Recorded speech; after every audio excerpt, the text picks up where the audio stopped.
Hello and welcome to my YouTube channel. Today I'm going to show you how to make this winter manicure by using reverse stamping technique.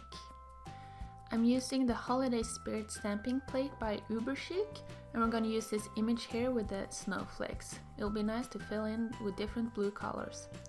I'm using the white stamping polish by Uberchic Beauty. It's called Essential White. I'm also using their stamper called the Cube. It has a practical lid to protect your stamper and it's all nice and squishy. So I'm just applying the stamping polish onto the plate, adding some extra so I got it all covered, and then I take my scraper and scrape 3 times. You have to do this quickly so the stamping polish doesn't dry. I take my stamper and lightly roll it over the image. You don't have to press too hard, but let the squishiness of the stamper do the work. I'm using a nail art brush by Mitty. It's a 9mm to fill in the images. First, I'm gonna use one of my new favorite polishes. It's from Holo, Taco and Midnight Spark. If you're watching this channel, you probably know who Christine is. So I have her holographic polishes and I'm using 2 of them in this video. But you can use any colors you want. I'm just using a few different blues and some purples to spice it up. And I just use this tiny nail art brush to fill in the little snowflakes. And I fill in about 1 or 2 snowflakes with each different blue color. So if you have any questions or requests for different nail art techniques or different colors you want me to use, you can leave it in a comment down below and I'll see if I can make it happen. So this is a nail polish by a Russian brand and it's perfect for this manicure.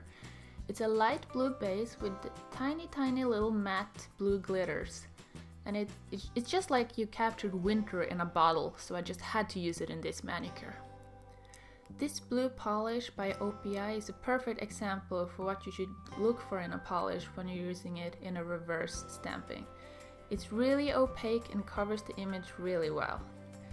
If the polish is too sheer, you'll end up adding multiple layers and then the result will probably be a little bumpy and the decal will end up being really thick.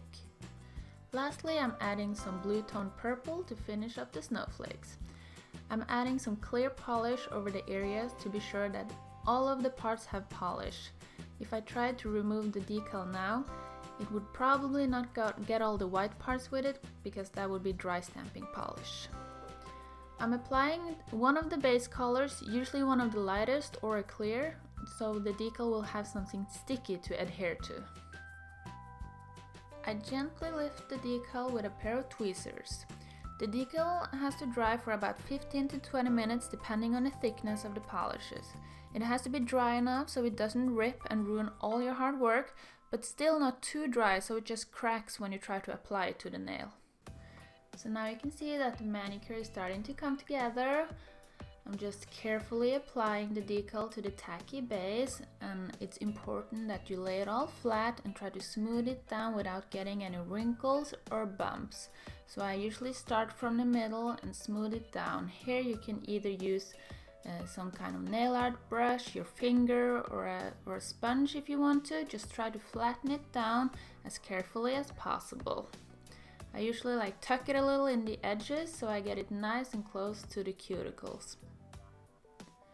Then I take my metal cuticle pusher to cut off the excess of the decal.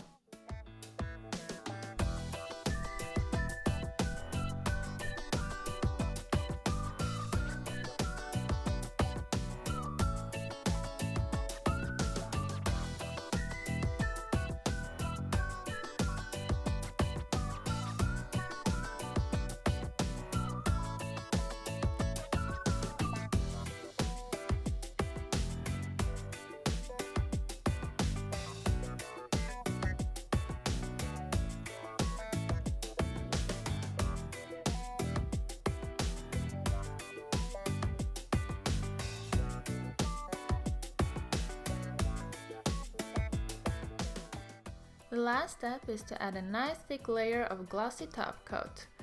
Here I'm using Insta-Dry by Sally Hansen. I usually apply it in 3 long strokes and then I'm capping the tip for a long-lasting manicure. This is one of my favorite nail oils. It's Simply Pure by MyBlissKiss. I just apply it around the nail and then smooth it out with my finger. And then your manicure is done. I hope you like this video, and if you have any requests, you can leave it in the comments down below.